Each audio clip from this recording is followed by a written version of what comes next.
এটা কিন্তু একটু বাড়বে।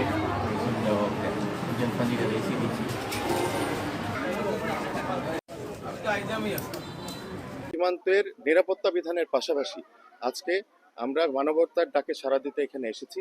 আপনারা জানেন যে গত এক সপ্তাহ বা তার বেশি সময় ধরে বন্যায় বিভিন্ন জায়গায় ক্ষতিগ্রস্ত হয়েছে। একইভাবে আজকে আমরা এখানে আমাদের মোকাবিল বিউপির 46 শ্রীমঙ্গল ব্যাটালিয়ন 46 বিজিবির মোকাবিল বিওপির দায়িত্বপূর্ণ এলাকা। এটা হচ্ছে আপনাদের কমলগঞ্জের ইসলামপুর ইউনিয়নের একটি জায়গা যার নাম হচ্ছে মণিপুরি পাড়া। এখানে বেশ কিছু পরিবার এখানে নদীর বাঁধ ভেঙে পানি ঢোকার কারণে বন্যা কবলিত হয়ে পড়ে। বন্যা পরবর্তী সময়ে যে রোগ ব্যাধি ছড়ায়, এই রোগ ব্যাধি থেকে যাতে এই হতদরিদ্র দুস্থ গরিব মানুষজন সাহায্য পেতে পারেন, তার জন্য আমরা আজকে এখানে বিনামূল্যে চিকিৎসা সেবা দিতে এসেছি এবং বিনামূল্যে ঔষধ বিতরণ করছি। আজকে যে বিজিবি উদ্যোগ নেওয়া হয়েছে এই মেডিকেল ক্যাম্প, আসলে আমরা এটা পাওয়ার পর এটা অনেক আনন্দিত।